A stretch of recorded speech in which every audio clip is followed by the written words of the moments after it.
नमस्कार, आप देख रहे हैं न्यूज 18 राजस्थान। आपके साथ मैं हूं अभिषेक। बुलेटिन की शुरुआत बड़ी खबर से। कल पद्म भूषण से सम्मानित होंगे देवेंद्र झाझड़िया। पद्म पुरस्कार पाने वाले वो पहले पैरा खिलाड़ी होंगे। और आपको बता दें कि झाझड़िया ने टोक्यो पैरालंपिक में इतिहास रचा था। तीसरा ओलंपिक मेडल जीतकर उन्होंने इतिहास रच दिया था। इससे पहले उन्होंने एथेंस और रियो ओलंपिक में स्वर्ण पदक जीता था। 20 साल से अंतर्राष्ट्रीय खेल स्पर्धाओं में देश के लिए लगातार देवेंद्र खेल रहे हैं और कल पद्म भूषण से उन्हें सम्मानित किया जाएगा। देवेंद्र झाझड़िया पद्म पुरस्कार पाने वाले पहले पैरा एथलीट हैं और कल उन्हें सम्मानित किया जाएगा।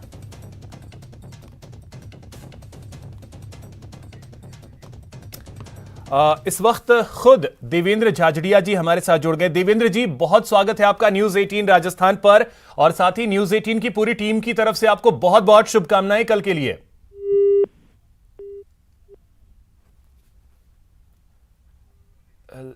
लगता है देवेंद्र जी से हमारा संपर्क जो है वो टूट गया, लेकिन फिर से उनसे जुड़ने की कोशिश करेंगे क्योंकि कल का दिन बेहद अहम है और पद्म पुरस्कार से वो नवाजे जाएंगे। पद्म भूषण उन्हें दिया जाएगा, तो ये अपने आप में खास दिन होगा, न सिर्फ प्रदेश के लिहाज से देखा जाए तो बल्कि पूरे देश के लिहाज से, क्योंकि वो पहले पैरा एथलीट हैं जिन्हें पद्म भूषण से नवाजा जाएगा।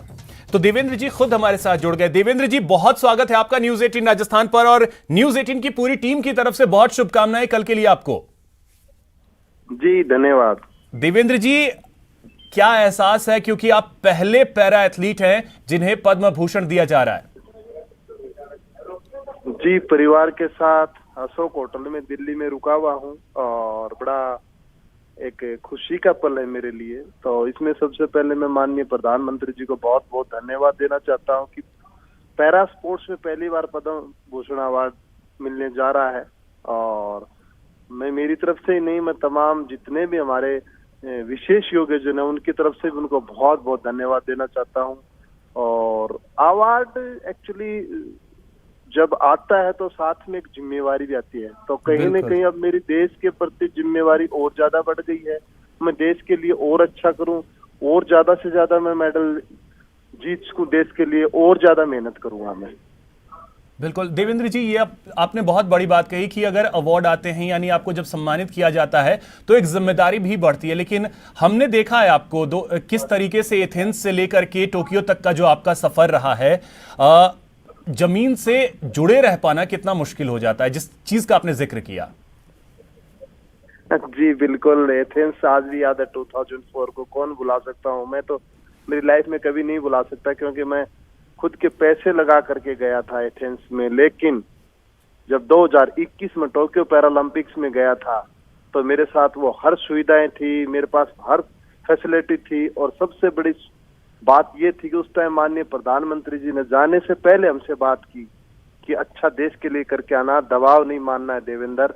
मेरे परिवार से बात की और जब मेडल जीता तब भी उन्होंने मेरे को बहुत बड़ी बधाई दी और मेरे परिवार को बधाई दी। और जो आने पे वेलकम हुआ हमारा, वो मैं कभी भी नहीं भूल पाऊंगा। मैं क्या, कोई भारतीय, हर भारतीय भी नहीं भूल पाएगा। और यही मेरा कहना है, बदलता हुआ भारत है, यही एक नया भारत है। तो देवेंद्र जी, अब लगता है 2004 से लेकर के अभी तक का जो सफर रहा, अब खेल और खिलाड़ियों के प्रति लोगों की सोच भी बदली है, फैसिलिटीज जो हैं वो सारी चीजें बढ़ी हैं, ये अपने आप में अब खास हो रहा है और यही वजह है कि जो खेल की तरफ लोगों का रुझान है वो भी बढ़ा है। हाँ बिल्कुल, अब कोई ये नहीं कह सकता खेल में सुविधाएं नहीं है। अब ये कोई नहीं कह सकता कि खेल में खुद को पैसा लगाना पड़ेगा, एक गरीब घर का बच्चा अब गेम नहीं कर सकता, वो बात खत्म हो गई है।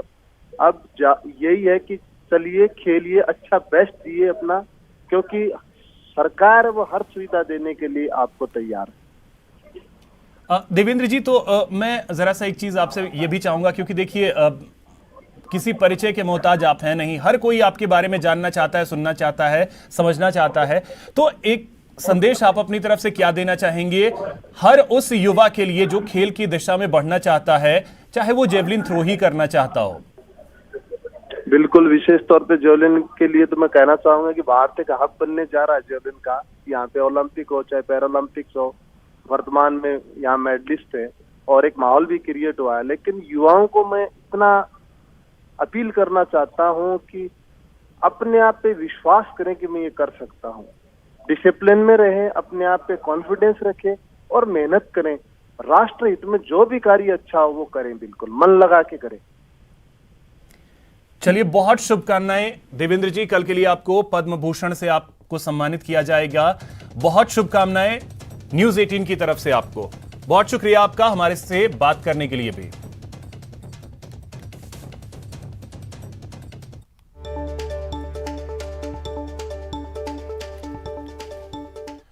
चौबीस फरवरी से रूस और यूक्रेन के बीच शुरू हुई जंग थमने का नाम नहीं ले रही है। उल्टे ये और विध्वंसक भी होती जा रही है और इसमें घातक हथियारों का इस्तेमाल भी होना शुरू हो गया है।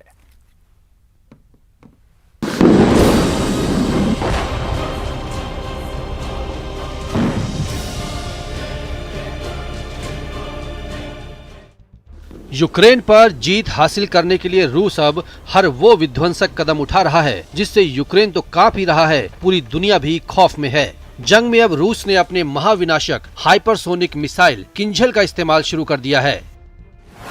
रूस ने किंझल मिसाइल से एक तेल डिपो बर्बाद कर दिया। ये तेल डिपो यूक्रेन के मैकोलेव इलाके में स्थित था। तेल डिपो तबाह होने से यूक्रेन की सेना को भारी नुकसान पहुंचा है, क्योंकि इसके जरिए ही यूक्रेन की सेना को देश के दक्षिणी इलाके में तेल की सप्लाई की जा रही थी। इससे पहले यूक्रेनी सेना की कमर तोड़ने के लिए रूस ने यूक्रेन के इवानो फ्रैंकिवोस्क इलाके में बने हथियार डिपो को तबाह कर दिया था। यानी रूस अब हर उस हथियार का इस्तेमाल कर रहा है जो दुश्मन को मिनटों में बर्बाद करने की ताकत रखता है। जिस किंझल मिसाइल का इस्तेमाल रूस ने यूक्रेन के हथियार और तेल डिपो को उड़ाने में किया है, आइए उसकी क्षमता के बारे में जान लीजिए। ध्वनि से 5 गुना ज्यादा की रफ्तार से हमला करती है। किंझल मिसाइल को ट्रैक करना और रोक पाना मुश्किल है। 2000 किलोमीटर तक दुश्मन को बर्बाद करने में सक्षम है। इसे डैगर भी कहा जाता है, जिसका मतलब खंजर होता है। किंझल की तैनाती रूस ने मिग 31K लड़ाकू विमान में की है।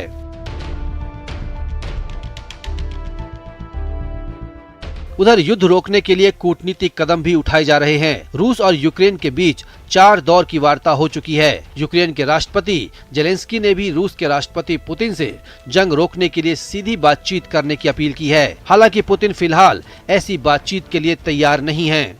लेकिन तुर्की युद्ध को खत्म करने की कोशिश में मॉस्को और कीव को बातचीत की मेज पर लाने के लिए कड़ी मेहनत कर रहा है। तुर्की के एक सरकारी प्रवक्ता इब्राहिम कालिन ने कहा है कि तुर्की के राष्ट्रपति रिसेप तय्यिप एर्दोगन ने युद्ध को खत्म करने के लिए रूस और यूक्रेन के नेताओं के बीच एक बैठक का प्रस्ताव रखा है।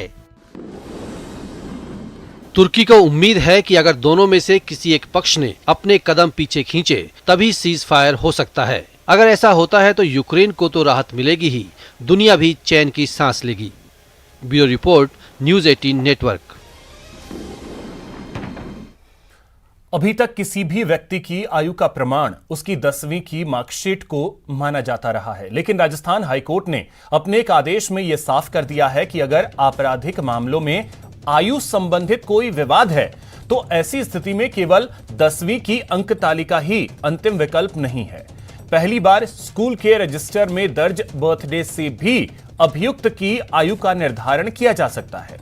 दरअसल अभियुक्त पवन कुमार मीणा पर 3 साल की मासूम के साथ रेप का आरोप है, लेकिन अभियुक्त ने पॉक्सो कोर्ट में प्रार्थना पत्र दायर करके कहा कि वारदात के दिन वो नाबालिग था। ऐसे में उस पर पॉक्सो कोर्ट में मामला नहीं चल सकता है। उसका ट्रायल जुवेनाइल जस्टिस एक्ट के तहत किशोर न्याय बोर्ड में चलाया जाए, जिसे पॉक्सो कोर्ट ने खारिज कर दिया। जस्टिस उमाशंकर व्यास की अदालत ने कहा, जब अभियुक्त अपनी आयु के आधार पर बचने का रास्ता तलाशना चाहे तो उस स्थिति में 10वीं का प्रमाण पत्र ही एकमात्र उम्र का निर्णय करने के लिए दस्तावेज नहीं माना जा सकता है, वो भी उस स्थिति में जब उसके अन्य स्कूल के दस्तावेजों में अलग अलग जन्म तिथि अंकित हो।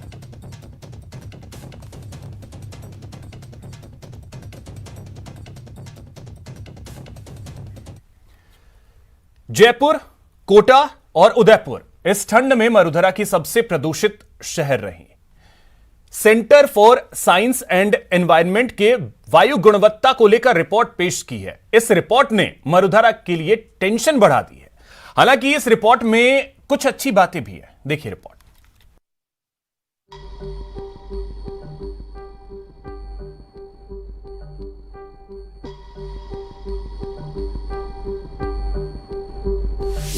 मरुधरा पर छाए प्रदूषण के बादल।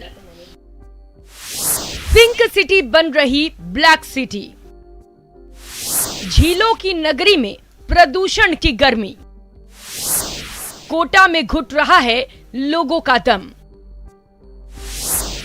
जोधपुर और अजमेर में मिक्स ट्रेंड।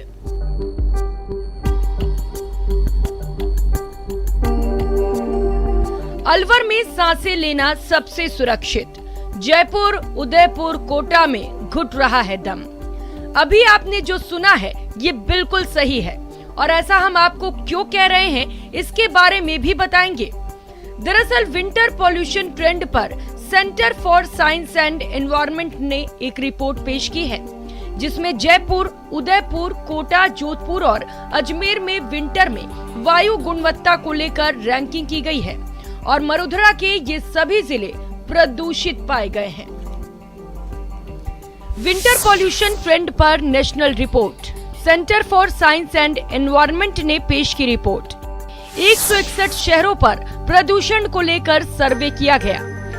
326 ऑफिशियल स्टेशंस के आंकड़े लिए गए। 15 अक्टूबर से 28 फरवरी के बीच का अध्ययन। जयपुर, उदयपुर, कोटा में प्रदूषण बढ़ा है। जोधपुर और अजमेर मिक्स ट्रेंड में शामिल हुए। राजस्थान के 5 शहरों के लिए माइक्रो एक्शन प्लान।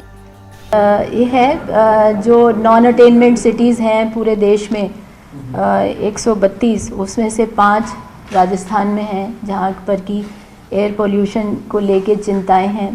तो इन 5 सिटीज़ में इनके माइक्रो एक्शन प्लान्स बने हैं। पिछले 1.5-2 साल में काम हुआ है। हम लोगों ने centre for science and environment को साथ जोड़ के इनके हॉट स्पॉट्स आइडेंटिफाई किए हैं। पूरी उत्तर भारत और ईस्टर्न भारत में प्रदूषण काफी ज्यादा है। अगर हम राजस्थान की बात करें तो राजस्थान का सबसे प्रदूषित शहर हमने पाया भिवाड़ी था और उसके बाद जोधपुर और कोटा। प्रदूषण विश्व स्तर पर सबसे बड़ी समस्या बनकर सामने आती जा रही है। इसके लिए कई बहस भी होते हैं कि आखिर इस प्रदूषण को कैसे कम किया जाए। देश में वायु की गुणवत्ता को लेकर विंटर पॉल्यूशन ट्रेंड पर रिपोर्ट सामने आई है जिसने मरुधरा वासियों की टेंशन बढ़ा दी है क्योंकि इस रिपोर्ट में राजस्थान 5 जिले में सबसे ज्यादा प्रदूषित पाया गया है। लेकिन इस बीच राहत की बात ये भी है कि टॉप 10 प्रदूषित शहरों पर राजस्थान का कोई शहर नहीं है। हालांकि अलवर के मामले में देखा जाए तो खुशखबरी पूरे प्रदेश के लिए है कि देश भर में टॉप सबसे क्लीन सिटीज़ के अंदर अलवर और पाली को शामिल किया गया है। ये अच्छी बात है, लेकिन राजस्थान के दूसरे शहरों को लेकर के राजस्थान प्रदूषण नियंत्रण मंडल को जल्द ही कारगर कदम उठाने होंगे ताकि प्रदेशवासियों को इस जानलेवा प्रदूषण से जल्द निजात मिल सके। कैमरा पर्सन मान सिंह के साथ मैं अरबाज अहमद, न्यूज़ 18 के लिए जयपुर से। यहां रुकेंगे एक छोटे से ब्रेक के लिए।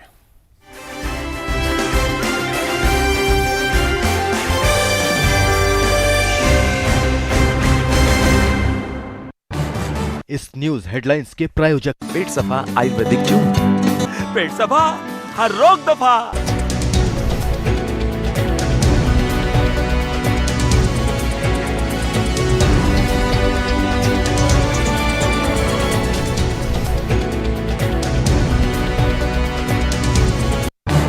इस न्यूज हेडलाइंस के प्रायोजक पेट सफा आयुर्वेदिक जूस।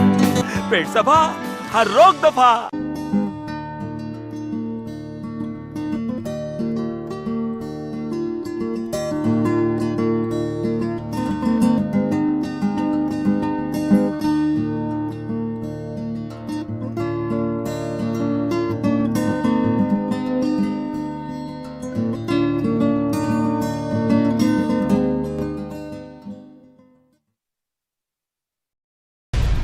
राजस्थान में फिर जोर पर नए डिस्ट्रिक्ट्स की डिमांड। कमेटी गठित, अब रिपोर्ट का इंतजार। मिशन 2023 से पहले डिस्ट्रिक्ट्स पर दंगल तेज। नए जिलों से जीत वाली पॉलिटिक्स। जब तक बालोतरा जिला नहीं बनेगा, चाहे बाहर हो, चाहे घर में हो, चाहे विधानसभा हो, चाहे क्षेत्र हो, कहीं भी हमारा जूतों से कोई वास्ता नहीं है। हमारा एक ही मकसद है, हमारा बालोतरा जल्दी जिला बने, और जब तक नहीं बनेगा तब तक इस प्रण के ऊपर हम खरे उतरेंगे। नए जिले की मांग को लेकर पचपदरा विधायक मदन प्रजापत का प्रण तो सुन लिया। इनके जैसे दूसरे विधायक भी हैं। ऐसा कोई प्रण तो नहीं लिया, लेकिन मांग है नए जिले बनाने की। सबके अपने तर्क हैं, अपनी मांग है। मिशन 2023 सामने है और नए जिलों से वोट बैंक भी जुड़ा हुआ है। दरअसल क्षेत्रफल के लिहाज से राजस्थान बड़ा राज्य है, लेकिन यहाँ जिलों की संख्या मध्य प्रदेश की तुलना में बेहद कम है। मध्य प्रदेश में अभी 50 से ज्यादा जिले हैं, जबकि राजस्थान में सिर्फ 33 जिले हैं। लंबे समय से राजस्थान में नए जिलों के गठन की मांग उठती रही है, लेकिन अब सरकार इस मुद्दे पर गंभीरता से काम कर रही है। नए जिलों के लिए हाई पावर कमेटी का गठन। रिटायर्ड IAS अफसर राम लुभाया को कमेटी की जिम्मेदारी। इस कमेटी में ग्रामीण विकास और राजस्व समेत दूसरे कई विभागों के अफसर भी शामिल। ये कमेटी 6 महीनों में अपनी रिपोर्ट सरकार को सौंपेगी। और भौगोलिक दृष्टि से जो जगह हमने पनियाला मोड़ को चूज किया, उस जगह पे अगर जिला बनता है तो हमारे सभी विधायकों को और हमें सबको कोई आपत्ति नहीं है। और वो उसके आने से हमारे बानसूर, बहरोड, कोटपुतली, पांवटा, विराटनगर, नीमराणा और शाजापुर, मुंडावरी सारे क्षेत्र का विकास तेजी पकड़ेगा। गढ़ को जिला बनाने के लिए पिछले 40 वर्षों से लोग मांग करते आ रहे हैं। गंगानगर के अंदर अगर कोई दूसरा जिला बनना है तो सूरतगढ़ हर दृष्टि से उपयुक्त है, सारे नॉर्म्स पूरा करता है। एशिया का सबसे बड़ा सोलर हब जहां पर स्थित है, उस क्षेत्र का नाम है फलोदी, और वो अपने जिला हेडक्वार्टर जोधपुर से 150 किलोमीटर दूर पड़ता है। पिछले 30 वर्षों से इस क्षेत्र के जन जन ने गंभीरता पूर्वक आवाज उठाई है कि फलोदी को जिला बनाया जाए। माननीय मुख्यमंत्री महोदय, ब्यावर जिला नहीं बना है, ये 70 साल से बहुत लंबी यहाँ की जनता की मांग कर रही है, फिर भी ब्यावर को नजरअंदाज किया जा रहा है। ब्यावर जिले की पूरी योग्यता रखता है। राजस्व के मामले में 20 जिले ऐसे हैं जो ब्यावर की बराबर राजस्व नहीं दे पा रहा है। 33 जिलों में से करीब 24 जिलों से नए जिले बनाने की मांग उठी है। जयपुर से 4 नए जिलों की मांग उठ रही है, तो अलवर और श्रीगंगानगर से ही 4 नए जिलों की मांग सामने आई है। राजस्थान में साल 2008 में प्रतापगढ़ को अलग जिला बनाया गया था। इसके बाद से कोई नया जिला प्रदेश में नहीं बना है। राजस्थान के जिले क्षेत्रफल के हिसाब से बहुत बड़े हैं।